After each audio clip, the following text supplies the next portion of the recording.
తిరుపతిలోని అమరా హాస్పిటల్లో 100 రోబోటిక్ మోకాలు మార్పిడి శస్త్రచికిత్సలు విజయవంతంగా పూర్తి చేశామని Amara hospital chairman doctor Prasad Gourneni తెలిపారు.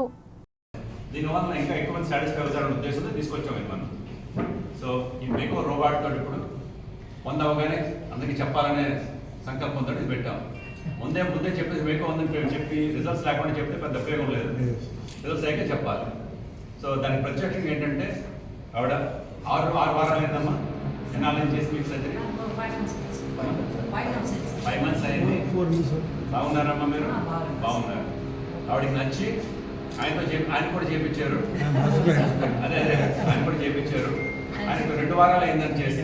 సో ఇప్పుడు వాకర్ వాడుతున్నాడు కొన్నాళ్ళు, కానీ సంతోషంగానే ఉన్నట్టు అనిపిస్తున్నారు ఆల్రెడీ. సో ఓవరాల్ రిజల్ట్స్ బాగాలేకపోతే మనం కంటిన్యూ చేయం కదా, ఆ టైప్ కాదు. రిజల్ట్స్ బాగాలేకపోతే చెప్పండి, బాగున్నాయి కాబట్టి ధైర్యంగా వచ్చి మేము చెప్పి ఇది అందరికీ చెప్పండి అని చెప్తున్నాం. జనరల్ వార్డులో 2 లక్షల రోబోటిక్ నీ ఆర్థోప్లాస్టీ అనేది ఎక్కడ మీరు వినుండ్రు కనుక్కోండి. నాకే నమ్మకం కుదరలేదు చేయగలమా అని. మేము చూస్తుంది అలా లాభం కాదు ముఖ్యము, ఎక్కువ మందికి తెలియాలి, ఎక్కువ మంది చేయించుకోవాలి అని. ఇది హైయెస్ట్ క్వాలిటీ తోటి దానికే పెట్టాము. సో 2 లక్షలు అని చెప్పి చీప్ ఏం కాదు. Same Mako robot, same implants, hybrid implants America నుంచి క్వాలిఫైడ్ సర్జన్స్ ఎవరితో అసిస్టెంట్తో చేయించట్లేదు. కొన్ని హాస్పిటల్లో రోజు 20 చేస్తారు, ఎవరు చేస్తున్నాడో తెలియదు, ఏం వాడుతున్నారో తెలియదు. ఇక్కడ క్వాలిఫైడ్ డాక్టర్స్ ఫెలోషిప్ చేసి వచ్చి అనుభవం ఉండి రోబోట్ వాడి ఇంతకు ముందే అలా వచ్చినవాడు అనమాట వీళ్ళందరూ. అందుకని చెప్పి అందరికీ చెప్తారు, మీరు ఎక్కువ మంది ఉపయోగించుకోగలుగుతారు. మాకు 4 సర్జన్లు ఎందుకు మీకు అనుకోవచ్చు మీరు. మా ఉద్దేశం ఏంటంటే ఇప్పుడు 100 అయ్యింది, ఇప్పుడు ఇంకా చాలామంది చేయాలి, చాలామంది అవసరం ఉంది. మిగిలినంత పోటీ కాదు అది. ప్రెసిడెంట్ కావాలనుకున్న వాళ్ళకి అమరా హాస్పిటల్లో ఇంకా చాలామంది చేయగలం, సంవత్సరానికి 100 మంది చేయగలం. అది చెప్పడం కోసం తీసుకొచ్చాం. రేటు తక్కువ, క్వాలిటీ చాలా ఎక్కువ, ఎందుకంటే బెటర్ కాంబినేషన్ ఉంటుంది. ఆపరేషన్ కావాలి అని వచ్చిన వాళ్ళు, మోకాళ్ళకి వచ్చిన వాళ్ళకి మేము ఆపరేషన్ వెంటనే చేస్తామని చెప్పాము.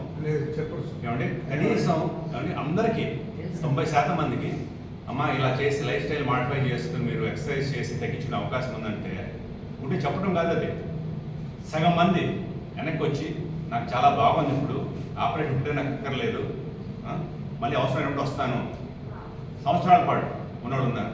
సో ఈ అరగటం అనేది ఏదో అదొక శిక్ష కాదు, అది మా యాక్చువల్గా లైఫ్ స్టైల్ డిసీజ్. కొద్దిగా మనం రివర్స్ చేసుకోవచ్చు ఇది మరీ ఎరిగిపోకపోతే. సో మేము వెంటనే ఆపరేట్ చేసేది వచ్చిన వాళ్ళందరికీ మాకు అడ్డే చెప్పినారు సార్. 1 year బ్యాక్ వచ్చాను సార్. 1 year బ్యాక్ చెప్పారు సార్. అందరికి ఇప్పుడు ఇమ్మీడియట్ మెసేజ్ అవసరం లేదని చెప్పారు. కానీ కొంతమందికి ఎంత అడిగినా కూడా కొంతమందికి నొప్పి తగ్గిపోవచ్చు లైఫ్ స్టైల్ తోటి. అది ప్రయత్నం చేసి అది పని చేయనప్పుడు రిప్లేస్మెంట్కి వెళ్తున్నాం, హడావుడిగా చేసేయట్లేదు. వచ్చిన అందరికీ చేస్తేనే.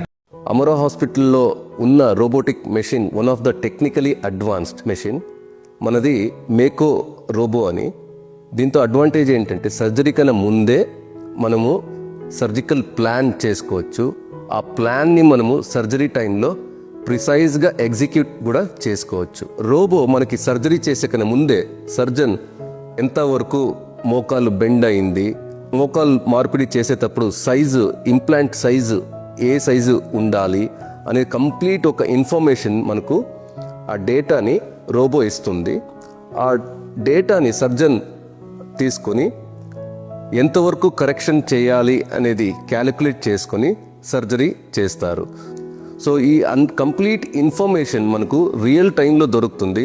ఆ ఇన్ఫర్మేషన్ని మనము ప్రాసెస్ చేసుకొని సర్జరీ చేయడం జరుగుతుంది. సో దీని యొక్క అడ్వాంటేజెస్ ఏంటి, ఎండ్ రిజల్ట్ ఈ టెక్నాలజీ మనకి పేషెంట్కి ఎలాగా బెనిఫిట్ అవుతుంది అని అడిగితే, సో మనము రిలీజెస్ సర్జరీ చేసేటప్పుడు రిలీజెస్ అని చేస్తాము. ఆ రిలీజ్ చాలా తక్కువ ఉంటుంది. రిలీజ్ తక్కువ చేస్తున్నాం కాబట్టి బ్లడ్ లాస్ తక్కువ ఉంటుంది. రిలీజెస్ తక్కువ చేస్తున్నాం కాబట్టి నొప్పి కూడా తక్కువ ఉంటుంది. సో